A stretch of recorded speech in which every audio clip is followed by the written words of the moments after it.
Hi, welcome back to People Are People. This is season one, episode five. Today we're going to talk about pretty on the inside. So I once saw a t shirt and it said something like, you should eat your makeup. Like maybe that would help you be pretty. Um, and I think it's important because there's a lot of, people who, when you first meet them, they look pretty on the outside. And then once you get to know them, they're not so pretty at all. So I used to work at a makeup store, ironically.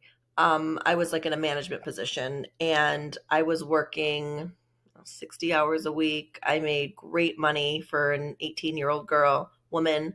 I wasn't in school. I was working full time. I went away, moved to New York for a minute. When I moved back, I worked there all the time. I was up in the middle of the night taking notes on things we should do for the business. I was really close with the owner. We got there at 7 in the morning so we could have coffee and a bagel together to open at 8, just so we could brainstorm.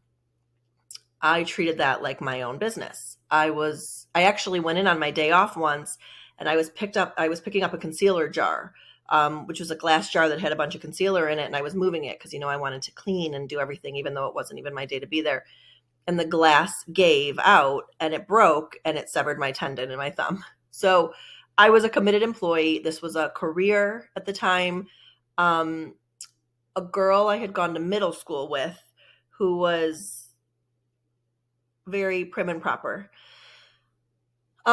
She came in and I was happy to see her. I'm always happy to see people. And I was like, "Oh, hi, how are you?" And she was in medical school and whatever. Um, And it was funny because years ago I said to my dad, I should interview a bunch of people that I grew up with, because they have made such amazing progress and a lot of them are really successful. Some are surgeons. And he said, that's great. You should and you can. He said, but what did you expect? You grew up here. We grew up in a nice area. He said they all had means and opportunity. And he's right. So anyway, she comes up and I knew she was in medical school because I knew her friend and her boyfriend and whatever. And she said, "Oh, is this a little summer job? Is this a little summer job for you?" And I was like, "No." Mm-mm. But it was such a funny thing, like, "Oh, because I work in retail and it happens to be the season of summer, this must be a summer job." I was making a lot of money for a young woman at the time. I had insurance. I was fulfilled. It was just such a funny thing, but there's nothing pretty on the inside. So when I see her today on Facebook or around, I'm thinking, you might have made it, in your career, but I see you. I know who you are and where your heart is and what your heart is. I see her children and I think I know what you're teaching them. But, we all can't be the same, right? So, um, but I find that if you show you're pretty and who you are, like I always say, I'm not for everyone. I wear it on my sleeve. I am a no BS girl. I am not for everyone, but you'd want me on your team. And I feel that's true. So, my son has autism, which we'll talk about next week when the unexpected happens. So that will be next week's episode. But he's 18 and he has autism and he's delicious.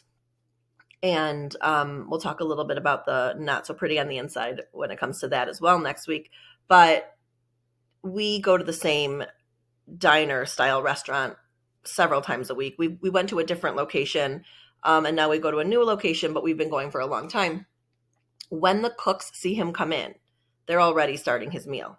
It doesn't actually, there are a few restaurants like that. They're amazing because we've shown them our pretty, they've shown us theirs. And so his food is ready. I mean, we don't have time to order for ourselves. Like he's already halfway done eating. We're like, we'll catch up. And it's funny because probably part because of my sass, but more because of my relationship and the friendships that I build with the owners and the waitresses and the cashiers and all the employees, the bussers. I'll hear them put the order in and they'll say, this one's for Darcy. And then so the busser started cooking, he's being promoted and I'm happy for him. He's promoted to cook. I heard him, they came out the other day and he said to make this really good for Darcy, go hurry up and bring her food, make her happy. And I just think it's nice. It's the relationships we build. in the public, because that's all we have. I mean, at the end of the day, who is there for you, who supports you? We actually even did my son's senior pictures at this restaurant.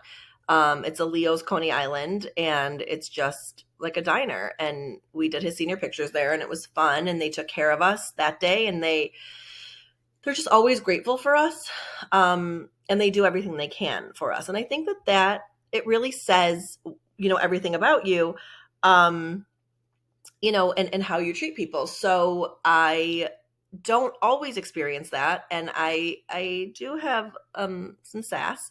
So when I'm not experiencing that, and the opposite, I'm experiencing the opposite, I am vocal.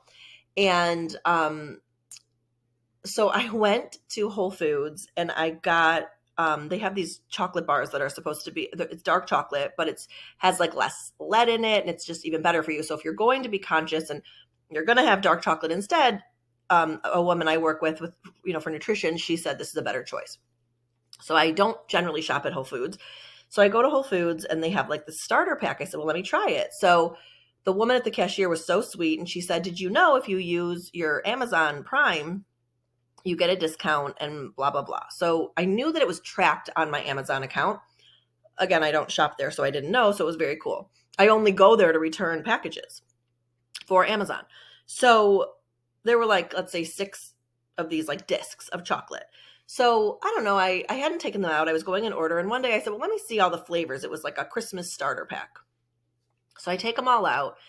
And one of them was facing backwards in the package like this. It's like it was a circle, but now it's actually a half circle, and it was opened and half was gone. And I didn't mind like sharing it, but it's kind of gross. Like who did I share it with? Because it was no one in my household. So I just called, and it was actually Christmas Eve, and I said, I don't want to bother you. I've never shopped there before. I said, like, what do you do? I said, I'm fine, but it was expensive, like for chocolate.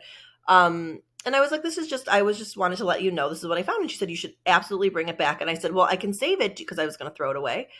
I can save it. Do you want me to bring this package back to you? And she said, absolutely not. Obviously we're closing. I said, no, I'll come after the new year or whatever. But she said, come whenever you want, but we will just credit your account. It'll be on your Amazon. Because I told her about it. She said, great. I said, great.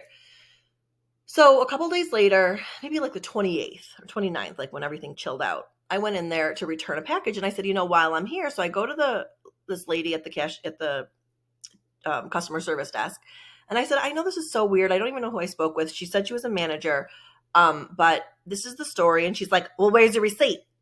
And I was like, oh, she told me not to bring it. I didn't have to bring anything, and it would be on my file. So here's my phone. I don't know if it'll work. So she like scans it. I'm like, okay, maybe it will. Like, she's like attacking me. It was weird. Okay. So she scans it, and this like a paper prints out. So it was a receipt, and she's like, okay. And I was like, oh, did that work? You're all set? She's like, yeah. I don't know why you didn't bring it in. I don't know who would have told you not to bring it in. And I was like, I don't understand why you're behaving this way. I was like, but if you're mad about your store policies, you should probably talk to your management. And she was like, well, I don't feel good. I said, well, then maybe you should go home. And she's like, maybe I will. I don't care if you go home. In fact, I hope you do, but I really don't care. So, but it's funny because those experiences, even though the amazing ones stick out, the bad ones do too. And it's funny because I've always said, I'm always first to comment when things aren't great, but I also, because everybody is, but I also try to really go out of my way when things are great to make sure everyone knows that they are. So my son is 18. We'll talk about that next week. He has autism, and so we had to apply for guardianship because he's not mentally advanced enough to ultimately make his own decisions when the time comes. If he had to speak to a doctor or things like that, like we need to help him.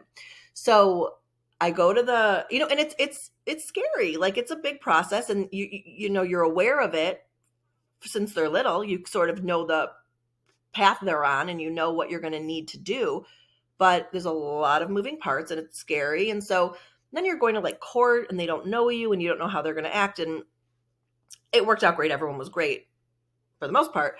So I go to there's like a third party that gave me the papers to file, and they filed it with the court. Then I had to go to the court and deliver them, but also get a court date. So I go in, And there's this like tiny office within the office, and no one really helps. No one's like coming to me, and I'm like, okay, I'll just wait. But again, I'm like nervous, and the woman's explaining to me, and I said, oh, I have X, Y, and Z. And she's, I think I needed like one more piece of paper or a stamp on it, whatever it was. And I just had to go get it. So I was like, okay, I'll go back. I said, I just want to make sure, because the woman who sent me, this attorney who sent me, said to say X, Y, Z. I don't remember what it was, and so the woman that had walked up was really nice, but this woman that was sitting at her desk in the front, like, would not stop. She was like, ma'am, you have to go. And I was like, I promise I will go get it and come back. I just don't want to come back 3 times. So let me just understand it and ask you questions. And I was like, I was like, started crying. It was awful. I mean, you're so just like filled with emotions and nerves and angst. And I was like, what are you? I was like, I don't understand. And she was like, I don't feel good today. Maybe that's why. I'm like, do you always act this way? And even the woman like that was helping me was like, ooh. So it was awful. I came back later in the day, and the nice lady helped me. There was like another one that was just like, you could tell this was her friend, so she wasn't going to be super sweet. And I'm not looking for friends. I don't care. But I just needed to get my papers filed. So the nice woman said to me, let's go out here. She said to me, you are not the first person that happened to. This happens often. And I said, that is terrible, because it's a really scary moment for moms like me. And this is it's actually the mental health office. I said, if you're working with this clientele, that is awful. There are people that call for emergency like proceedings. That's not the personality that we need. So she said it really does happen. And I said, that's so unusual. So she's the one who said it. She gave me, remember, I'm not for everyone, but you don't want me on your team. She gave me the email address and phone number of their boss. And she said it. She was like, I wish you would complain. She goes, I just wish you would inform him. I sent him an email and I said, listen, I try, but I don't always remember, when things are amazing to point them out. I said, but this was so unnecessary. I said, I'm like crying in your office I was crying in your office earlier. I said that it just did not feel good. So he wrote me back the most kind, like sensitive, compassionate email. I was blown away. And I said to him, I said, just the fact that you responded meant so much to me. But he said that he had not heard that and that it would be taken care of. I had to go back. So then you do the actual court date on Zoom with the judge and whatever. And it was like, there's a new judge, and it was a whole process. So we finally get our court date. It was after he was 18. So it was scary because there's a couple of weeks, but everyone said, like, if something happens and you need help, we'll be here for you. Your doctor will be here. Like, you'll be okay. And he was fine. So I had to go. So the judge grants you the guardianship, and then you have to go and sign the papers and then bring them back. So so then I went in, whatever. So the same woman was there to help me, and she was so nice. The mean one was like sugar. She was so nice. She was, and we knew exactly who each other were. And I didn't, behave weird. I mean, I was obviously I was at first hoping someone else would rescue me, but she was fine. She was so nice, so informative. I sent another email to her boss, and I said, I just want to tell you, if this is who, you were used to dealing with, now I see why you didn't expect me to say the things I said. I said, because she was so lovely. I'm like, I really enjoyed her. And I'm just grateful, that she was sweet and whatever. And so, people can have bad days. You can't take it out on your clients and your customers when you're in customer service. It's not really fair.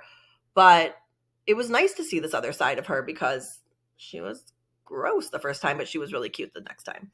And it's funny, I always talk about legacy. My dad was amazing, and he left this amazing legacy behind. And so years ago, he introduced me to a friend of his who was considering writing like a memoir, and asked if I might, want to talk to him maybe about ghostwriting it. It was a quick conversation. I went to his house for a few minutes. He was like a Holocaust survivor, and he had a really interesting story. And I wrote a children's book about a different survivor. And so it just was a natural introduction. And I never spoke to him again after that day. It was lovely, but we just didn't, make a connection for that. And I'm working on the cemetery project, which I will ultimately share. It's so gross that I hope we don't share it when there's like success, but it's just, we have a local cemetery. I've mentioned it a few times. And the directors and leaders probably, they just don't care. And so I'm trying to stop it from getting going into ruins, getting into even worse condition that's already in. So, but I decided to call him because he has connections in the community, and he's on a couple of, like boards. And so I called him and I said, or I texted him and I said, hi, you knew my dad, blah, blah, blah. Is it okay if I call you? And I just happened to have his number in my phone from when we had met, I don't know, 7 years ago, 6 years ago. And he was like, yes, call me anytime. He was so nice. I called him. He was so kind. And it's funny because he could probably be like, he could have been, I don't really know you. This is a cause. He doesn't have anyone buried there. He did so much. He took my cause to, people on that side of the community that, are sort of fighting us on this. He got a letter, response to me. It hasn't, solved anything yet. But he said to me, what do you need anything else? What can you do? Then I asked him for an email address for someone that I thought also might be able to help. And he's like, let me just ask her if it's okay, because she's an influential person. And I understand you people don't just want their stuff being given out. He got me her email address. And then I have another friend, from Israel. And so he has connections in this community as well, because it's a religious cemetery. And I mentioned something to him and he was like, I'll be here. What do you need? I have some stuff going on in my house. We have some roof issues and we're waiting for insurance, which is very exhausting and a little scary.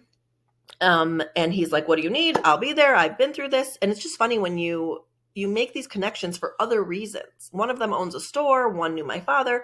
You make connections just because, hi, how are you? And the next thing you know, you have this amazing support system. I have a client who I've been working with for 4 years. I met him. I think I mentioned him. I met him right after my dad died and his daughter had died. And we've just connected. It was just divine timing, I guess. And he's an engineer. And so here I normally call him about business and we talk about real estate and whatever, but I asked him, I said, what do I do? Like, what's going on? And he spent 45 minutes on the phone looking at pictures of my roof and trying to figure out where this water intrusion is coming from. And it's just the relationships you build are because you're pretty on the inside and they're pretty on the inside. So it's not so important what you look like and how skinny you are and if your hair is done and it's what you bring and what people give back because of what you brought.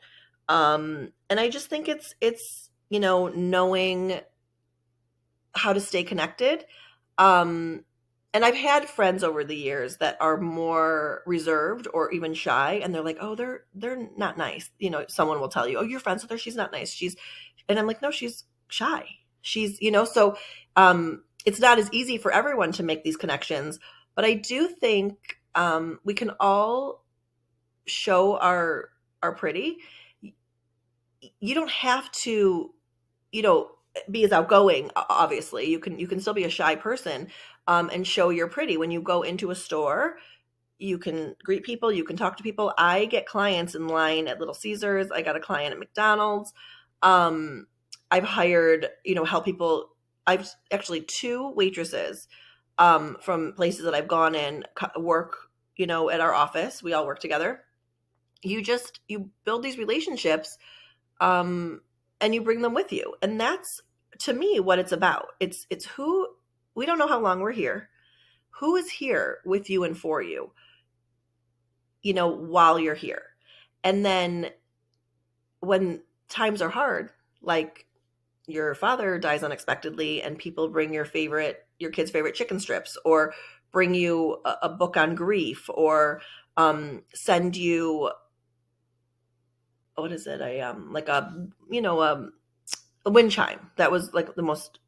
I now send wind chimes to everybody because when they lose someone, because it was the most meaningful gift. It was from somebody when I worked at the makeup store when I was 18. I worked there for several years. It was from a client who I stayed in touch with on Facebook who sent me the wind chimes. You take these cherry picking of what, as I say, you take these good people and these relationships and you keep them because you show you're pretty and they show you theirs.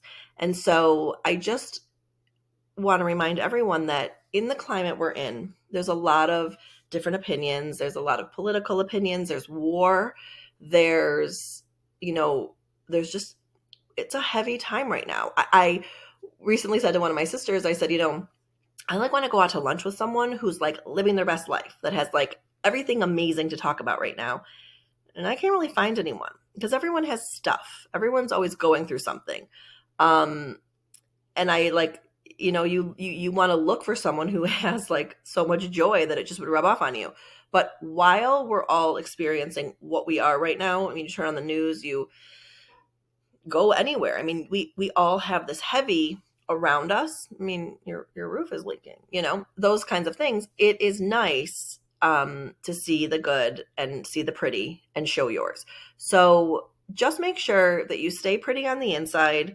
And when you see others showing theirs, embrace it and befriend them and, just celebrate that with them because not everybody has it. And if they're ugly on the inside, it's going to catch up. So stay pretty.